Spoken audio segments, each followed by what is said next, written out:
जाग उठी बहन जी। जी हां, मायावती जी अब पॉलिटिकली एक्टिव हो गई हैं। बसपा मुखिया मायावती जी ने 9 साल के बाद लखनऊ में सबसे बड़ा शक्ति प्रदर्शन किया है। आज लाखों की भीड़ के बीच, समर्थकों के बीच मायावती ने आज जोरदार दहाड़ लगाई है और सबसे ज्यादा हमला उनका समाजवादी पार्टी पर और अखिलेश यादव पर था। मायावती ने समाजवादी पार्टी के लिए दोगला शब्द इस्तेमाल करते हुए कहा कि सत्ता में रहते हुए इन्हें कभी पीडीए की सुध नहीं आई, कभी पीडीए को याद नहीं किया। पिछड़ा, दलित, अल्पसंख्यक और कुर्सी जैसे ही चली जाती है ये पीडीए पीडीए चिल्लाने लगते हैं। इसकी पीछे वजह है क्योंकि वो पीडीए सब मायावती जी वाला ही तो चाहते हैं वो। अब उन्होंने कहा कि सपा सरकार जब थी तो उसमें गरीबों का, दलितों का, वंचितों का, पिछड़ों का कोई काम नहीं हुआ, उनके हितों के साथ खिलवाड़ किया गया। जनहित की योजनाएं इन्होंने बंद कर दी और जब दोगला चरित्र, अब ये दोगला चरित्र दिखा रहे हैं, पीडीए और पीडीए के महापुरुषों को याद कर रहे हैं। मायावती ने साफ साफ कहा कि ऐसे दोगले लोगों से सावधान रहना चाहिए। मतलब उनकी अपील यह है कि मत खिसको मत, उधर मत जाओ। आप बसपा के साथ थे, बसपा के साथ रहिए, डेटा कहता है। और चिंता मायावती जी की उसमें दिखाई देती है, वो मैं आपको दिखाऊंगा। आज दरअसल बसपा के संस्थापक कांशीराम जी की पुण्यतिथि है, तो ये तारीख चुनी उन्होंने आज लखनऊ में एक शक्ति प्रदर्शन करने की। और दावा है कि कांशीराम स्मारक स्थल वहां पर है जहां कांशीराम जी की और मायावती जी की बड़ी बड़ी मूर्तियां लगी हुई हैं। वहां 5 लाख से ज्यादा भीड़ जुटी। इस सब के बीच मायावती जी ने एक बार फिर यूपी के सियासी गलियारों में हलचल पैदा कर दी है। देखिए भीड़ दिख भी रही है आपको। मायावती जी को अगर वोट मिलता है तो पिछले लगभग 10 साल के सारे सियासी समीकरण उलट पलट हो जाते हैं और उनका निशाना समाजवादी पार्टी और कांग्रेस पर ज्यादा है। भारतीय जनता पार्टी जो 8 साढ़े 8 साल से सत्ता में है उस पर कम है। ऐसा क्यों, इसकी भी हम बात करेंगे। एक मजेदार बात आपको मैं बताता हूं। कांशीराम जी अपने समर्थकों में एक बहुत बड़ी शख्सियत है। एक रिफॉर्मर के तौर पर उनको देखा जाता है जिन्होंने दलितों को एक आवाज दी, एक प्लेटफॉर्म दिया, एक पार्टी ऐसी बनाई जो सत्ता में भी आई। मायावती जी में कहा 5 बार की मुख्यमंत्री है, 4 बार की मुख्यमंत्री है। अब लेकिन हैं तो पॉलिटिकल लीडर और एक पार्टी से ही जुड़े हुए हैं। समाजवादी पार्टी, कांग्रेस पार्टी आज उनकी पुण्यतिथि पर कार्यक्रम कर रही है उत्तर प्रदेश में। अखिलेश यादव एक ऐसे कार्यक्रम में गए हुए हैं, इसका भी जिक्र किया मायावती जी ने। तो यह बताता है कि वो जो वोटर, वो मायावती जी का जो वोट है, दलित वोट, वो उसकी चिंता सबको है। इतनी, आप सोचिए क्या अगर बीजेपी सोचे किस दिन की साहब हमको यादव वोट चाहिए, तो क्या मुलायम सिंह जी की याद में समारोह करने लगेगा कहीं? लेकिन हो रहा है, कांशीराम जी के लिए सब कुछ किया जा रहा है। इसकी बात करते हैं, एक एक करके आपको सुनाता हूं। पहले ये देखिए कि उन्होंने समाजवादी पार्टी पर और अखिलेश यादव पर आज इस लाखों की भीड़ के सामने क्या बोला। लेकिन दुख की बात यह है कि जब वर्तमान भाजपा की सरकार से पहले यहां सपा की सरकार थी तो सपा की सरकार ने उस टिकट के पैसे को दबा कर रखा, 1 पैसा खर्च नहीं किया इनके रख रखाव पर, और हालत बड़ी जर्जर हो गई थी स्थलों की। लेकिन जब अब वो सत्ता से बाहर है समाजवादी पार्टी, तो अभी 2-3 दिन पहले वो मीडिया में खबर छपवा रहे थे कि हम मान्यवर श्री कांशीराम जी के सम्मान में संगोष्ठी करेंगे। लेकिन जब वो सरकार में रहते हैं तो ना उन्हें पीडीए याद आता है और ना मान्यवर श्री कांशीराम जी की जयंती। अब मैं आपको एक डेटा देता हूं सर, विजय जी इसके बारे में आपको और बताएंगे। दलित वोट जिस तरीके से पिछले 3 इलेक्शनों में अलग अलग पार्टी के पास गया, उसमें सारी कहानी छिपी हुई है। लोग ये भी पूछ रहे हैं मायावती जी के इस वक्त एक्टिव होने की वजह क्या? भी तो 1.25 साल 1.5 साल दूर है ना, 1.25 साल तो है ही इलेक्शन में, तो 1.25 साल पहले इतना बड़ा मजमा लगाया उन्होंने, तो क्यों? इमीडिएट वजह क्या है देखें। यूपी में 20% दलित वोट है सर, सही, जिसमें से 12% जाटव कहे जाते हैं। वो जो जिस कास्ट से मायावती जी आती हैं वो सबसे बड़ा चंक है। मतलब उत्तर प्रदेश का 12% वोट जाटव वोट है और वो मायावती जी का बहुत कट्टर वोटर है। लेकिन वो भी टूट रहा है। यूपी में जाटव वोट की बात करें, बसपा को 2017 में मिला था पहले, जिसमें योगी जी पहली बार मुख्यमंत्री बने थे, 87%, 87% जाटव वोट गया था इनको। मैं पूरे यूपी के 12% की वोट की बात कर रहा हूं, बहुत बड़ा वोट बैंक है। 2022 में ये 65% हो गया, 87 से 65 आ गया, और 2024 के पिछले लोकसभा इलेक्शन में ये 44% रह गया। केवल 44% जाटव वोट मायावती के अलावा किसी और को जाएगा, ये 15 साल पहले कोई सोच भी नहीं सकता था, लेकिन ये ऐसा हो रहा है। बीजेपी का ग्राफ देखिए साहब, उसी जाटव वोट में 2017 में मिला था केवल 8%, 2022 में हो गया 21% दूसरे विधानसभा इलेक्शन में, और पिछले लोकसभा इलेक्शन में हो गया 24%। तो जाटव वोट का अगर 1/4 बीजेपी ले रही है तो उसके लिए बहुत बड़ी बात है। अब सपा को 2017 में मिलता था मात्र 3%। ये बताता है कि सपा की तरफ तो, समाजवादी पार्टी की तरफ तो इस वोटर ने कभी नहीं देखा, कहीं भी और जाए समाजवादी पार्टी में नहीं जाएंगे। 3% वोट गया था केवल, लेकिन 22 में 9% हो गया और पिछले इलेक्शन में हो गया 25%। ये चिंता है मायावती जी की, भाई मेरा कोर वोटर नहीं रहेगा मेरे साथ, तो मेरी तो राजनीति खत्म होगी ना सर। बिल्कुल ठीक बात है। कोर वोटर के हद ये है कि मतलब मायावती सोचती है ऐसा नहीं। भारतीय जनता पार्टी को देखें, अगर 2017 का इलेक्शन और उससे पहले 2014 का इलेक्शन देखें, जब अमित शाह जी वहाँ गए, तो सबसे पहले उन्होंने फोकस जो दलित वोट में था उनका कि नॉन जाटव वोट पर फोकस किया जाए, क्योंकि वो ये मानते ही नहीं थे कि बीएसपी से ये वोट शिफ्ट हो सकता है। और समाजवादी पार्टी अपने यादव वोट और जो नॉन जाटव वोट होता था उस पर, मतलब कोई लोग 20 साल पहले तक तो ये सोचते ही नहीं थे कि बीएसपी से वो वोट ले सकते हैं, शिफ्ट हो सकता है। लेकिन वो लगातार जिस तरह से हुआ, और वो वोट के साथ साथ सीट भी आप देख लीजिए, 2020 का इलेक्शन हुआ विधानसभा का, उसमें बीएसपी को केवल 1 सीट मिली है।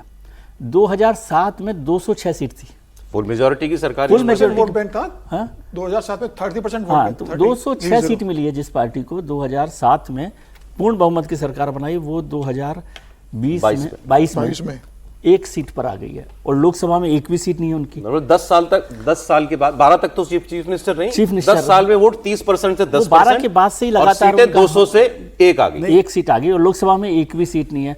और वोट जो है उनका माना जाता है 12% टोटल, मतलब जाटा वोट सब मिला के, वो भी लोकसभा में आके 9% पर आ गया, तो वो भी घटा है। एक बात तो मैं आपको कह दूं कि आज मान्यवर कांशीराम जी के पुण्यतिथि पर उन्होंने इतना बड़ा कार्यक्रम किया, तो मुझे लगता है मान्यवर कांशीराम ऊपर से देख जरूर रहे होंगे, और अगर वो देख रहे होंगे तो इस बात पर भी चकित हो रहे होंगे कि हो क्या रहा है उनकी लेगेसी के साथ।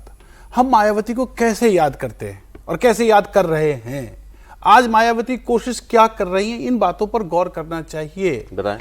वो इसलिए जरूरी है कि जो वोट, जो दलित वोट का जो भाग, जो इसकी बात आप कर रहे थे कि वो आज भी मायावती के साथ है, और जो दूसरे के साथ डिक्लाइन हो रहा है और दूसरे के पास जा चुका है, तो क्या ये कोशिश समझी जानी चाहिए कि कम से कम अगर जहां दूसरी ओर नहीं जा रहा है तो कम से कम उन्हीं के पास उतना ही सिमटा रहे। तो ये वोट स्प्लिट करने का एक पैटर्न है, ये सामाजिक न्याय नहीं है। ये जिस सामाजिक न्याय और जिस सामाजिक एक जिस एम्पावरमेंट के लिए कांशीराम खड़े थे, वो ये आज नहीं हो रहा है, और ये एक बहुत बड़े दुख की बात है। क्योंकि अगर हम चाहते हैं कि दलित समाज आगे बढ़े, अगर हम चाहते हैं कि दलितों का एम्पावरमेंट हो, तो वो इससे मैं समझा नहीं, इस मायावती जी के इस एफर्ट में आपको कमी क्या नजर आ रही है? कमी सिर्फ इतनी ही नजर आ रही है कि ये इस उद्देश्य से नहीं किया गया है कि इसके पॉलिटिकल मोबिलाइजेशन के आधार पर मायावती फिर से सत्ता में आए। वो संभव ही नहीं है। वो तो आप ठीक कह रहे हैं। ये कोशिश सिर्फ उतनी ही है कि वो फ्रैगमेंटेशन रहे। जो आप संख्या देख रहे हैं ना, वो संख्या एक लाई गई संख्या हो सकती है, उस संख्या के आधार पर आप दलित एम्पावरमेंट की जो राह मायावती ने की सोची होगी वो नहीं दिखता। मैंने जब ये खबर देखी कि अखिलेश यादव एक कांशीराम जी की पुण्यतिथि पर एक कार्यक्रम में जा रहे हैं, तो मैं बहुत हैरान हुआ।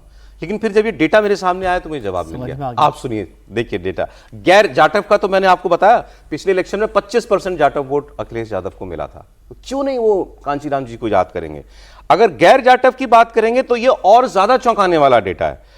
बसपा के पास 2017 में 44% था, लोकसभा चुनाव आते आते पिछले साल ये 15% रह गया। मतलब चले ही गए ना दलित, तो फिर गैर जाटव नहीं रहा है। एक्चुअली गैर जाटव इसीलिए जा रहे थे, 44%। तो गैर जाटव किसके पास है? 44% से 15 बीजेपी के पास। बीजेपी को 32% मिला था गैर जाटव वोट, दलित वोट 17 में, 22 में 41% बढ़ गया, और घट के पिछले इलेक्शन में 29% रह गया। लेकिन समाजवादी पार्टी, अखिलेश यादव, जिनको 2017 में मात्र 11% गैर जाटव दलित वोट मिला था और दलित और जाटव वोट मिला था मात्र 3%।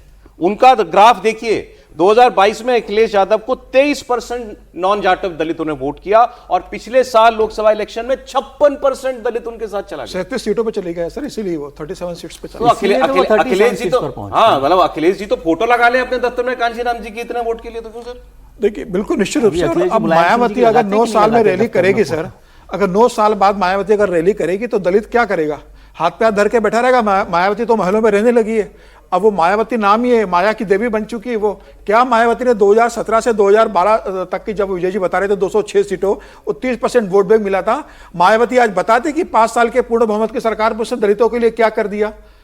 उसके बाद आप मायावती का देखिए 2000। ये सवाल तो हर सरकार से नहीं, पूछा जाता है। मायावती को इतना वोट क्यों मिला था? मायावती को समर्थन इसलिए मिला था ना, claro. मायावती को समर्थन इसी बात का मिला था कि भाई दलितों ने एक तरफा दिया था कि हम मायावती को मुख्यमंत्री देना चाहते हैं और उसके बाद दलितों का उद्धार हो जाएगा। 2012 का जब चुनाव आता है तो 25% पर मायावती आ जाती है। 17 का चुनाव होता है तो और वोट कम होता चलाता है। और अगर 2022 का, अगर आप 24 का लोकसभा देखेंगे तो 9% पर मायावती आ चुकी है। एक विधायक है उमाशंकर सिंह, और वो भी क्या मायावती का विधायक है? वो तो वैसे भी अब योगी जी के करीबी है, बीजेपी का ही विधायक माना जाए। आज पार्टी की हालत क्या है? एक विधायक नहीं है। मायावती 2024 में लोकसभा चुनाव क्यों नहीं लड़ी? अगर इतना दलितों की बात थी, आप चंद्रशेखर आपका वोट लेके जा रहा है, नगीना से वो निर्दलीय चुनाव जीत रहा है। इन्होंने चंद्रशेखर, बिल्कुल। मायावती जी की सबसे बड़ी परेशानी है वो है चंद्रशेखर जी, चंद्रशेखर वो भाई तो बोला रावण भी उन्होंने। कहते हैं। अब आप सोचिए ना, वो आदमी अपनी एक निर्दलीय छोटी सी पार्टी बना के जीत रहा है। निर्दलीय मान लीजिए उस आदमी को आप, वो लोकसभा का इलेक्शन जीत गया भाई। मायावती जी एक आदमी नहीं जिता पाई, मायावती इतनी खुद बड़ी चुनाव पार्टी। लड़ देती, आकाश आनंद को चुनाव लड़वा देती। आज मंच पे भतीजे थे आकाश आनंद। आकाश आनंद से कब ये नाराज हो जाती हैं, पार्टी से निकाल देती हैं, फिर वापस ले लेती हैं, फिर चिट्ठी जारी करती हैं, ये नहीं, ये ठीक नहीं चल रहे हैं। उनके ससुर साहब को पार्टी से निकाला, फिर ससुर साहब ने कहा मुझसे बहुत बड़ी भूल हो गई थी, फिर उनको वापस ले लिया। अब मायावती जी क्या उस ट्रैप में फंस गई हैं? ये जो परिवार वाला जो ट्रैप है उसमें आ गई। देखिए, जिस भी ट्रैप में वो फंस गई हैं, क्या आज हम मायावती को उसी रूप में समझ सकते हैं एनालिटिकल पॉइंट ऑफ व्यू से, जिस रूप में आज से कम 15 वर्ष पहले समझा जाता था? जब मायावती मुख्यमंत्री बनी, जब मायावती के पास एक सत्ता की चाबी होती थी, आज मायावती के पास एक जो मुझे लग रहा है कि वो एक सेकंड फिडल जो एक तरीका माना जाता है, उस रूप में देखी जा रही है, कम से कम पब्लिक परसेप्शन में। ये हो सकता है कि वो कोशिश करें और हो सकता है भविष्य में कुछ सफलता भी मिल जाए, मैं इससे मना नहीं कर रहा हूं। लेकिन होता क्या है, मैंने जो सैद्धांतिक तौर पर देखा है कि भारतीय राजनीति में, खास करके राज्यों में जहां 2 से ज्यादा दल सक्रिय हैं, वहां पर वस्तुतः अगर जो कंपटीशन होता है, आप सभी राज्यों में देखिए, तो वो 2 दलों के बीच में ही होता है जो कि मुख्य स्पेस ऑक्यूपाई करते हैं।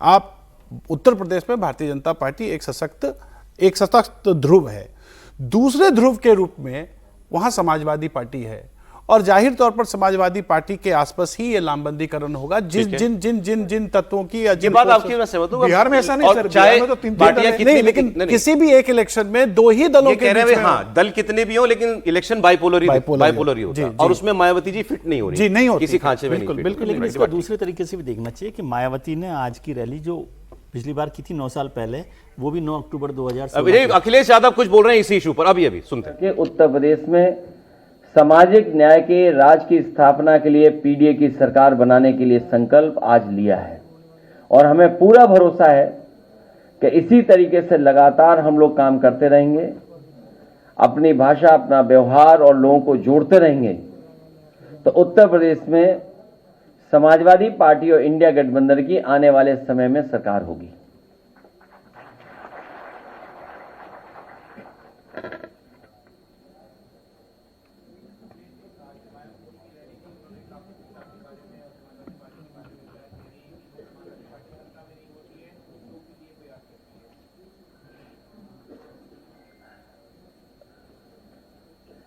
समाजवादी पार्टी नेताजी डॉक्टर राम मनोहर और बहुत सारे यहाँ साथी होंगे, वो जानते होंगे कि समाजवादी पार्टी और नेताजी का संघर्ष हमेशा रहा है कि दबे कुचले, गरीब, पिछड़े, दलित, आदिवासी, वंचित, शोषित लोगों को कैसे सम्मान और उनको सम्मान के साथ साथ राजनीतिक हैसियत कैसे बढ़ाई जाए, उस पर लगातार काम करते रहे।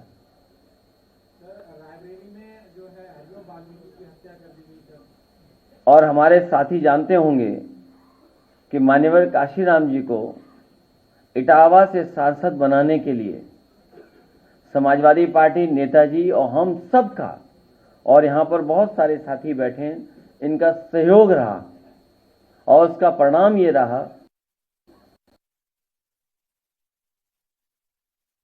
कि जो कम्युनल पॉलिटिक्स थी उस समय पर, उस समय जो कम्युनल पॉलिटिक्स पीक पर थी, उसका मुकाबला अगर किसी ने किया था तो सपा बसपा, और बहुत विस्तार से हम लोगों को आर.के. चौधरी साहब ने भी बताया कि किस तरीके से चीजों को उस समय अनफोल्ड किया था। देखिए, अखिलेश जी ने कांशीराम जी को याद किया और उन्होंने कहा कांशीराम जी को तो नेताजी ने सांसद भी बनाया था। आज बड़े याद आ रहे हैं कांशीराम जी। काशीराम जी याद आ रहे हैं। वैसे आपको याद होगा 93 में जब ये बाबरी मस्जिद का ध्वंस हुआ, तो उसके बाद जब उत्तर प्रदेश के चुनाव हुए तो वहाँ बीएसपी और समाजवादी पार्टी मिलकर चुनाव लड़े, मिलकर सरकार बनाई, और उस समय नारा था मिले मुलायम काशीराम, हवा में उड़ गए जय श्री राम। तो वो एक बड़ा फैसला था जिसमें समाजवादी पार्टी और बीएसपी आई, और उसके बाद एक बड़ी खराब घटना हुई, गेस्ट हाउस कांड, जिसे उत्तर प्रदेश के लोग जानते हैं। एक ही बार दोनों साथ आए और उसी में फिर बड़े उसमें खत्म हो गया। और उसके बाद बीजेपी के साथ सरकार बनाई 95 में मायावती जी ने। बीजेपी के साथ ही ज़्यादातर सरकार बनाई, 2007 को छोड़ दे तो तीनों बार। और फिर उसके बाद अभी 2019 के इलेक्शंस में मायावती और अखिलेश साथ आए, जिसमें बुआ भतीजे की जोड़ी जो बनी, और उसमें भी बीएसपी को 10 सीटें मिल गई, समाजवादी पार्टी को 5 सीटें मिली, लेकिन तब भी वो नाराज़ थी कि मुझे कम वोट मिला है। नहीं, मैं दूसरी बात कह रहा हूँ कि आज हम उनको कर रहे हैं। आज की ये जो रैली है वो ये बता रही है कि आप मायावती जी को खारिज नहीं कर सकते। वो बाउंस बैक करने की कोशिश है। अब तुरंत चुनाव में नतीजों में क्या होगा नहीं होगा, वो पिछले 4-5 साल से तो चुपचाप बैठी थी। इस तरह से वो बाउंस बैक करके, और उन्होंने बताया है कि दलित वोट जो है आज भी उनके साथ है। मतलब विधानसभा में 1 है एमएलए, लोकसभा में 1 सीट नहीं है, फिर भी 5 लाख लोगों की रैली करना है, या 2 लाख होंगे जो सही बात, ठीक है, लेकिन अब वो उसमें से कितना वो रिटेन, जैसे उन्होंने कहा कि उसको जो बचा कुचा रह गया वो तो ना जाए कम से कम। हाँ, वो एक बड़ी चुनौती है उनके सामने। 10% वोट तो आज भी है उनके पास।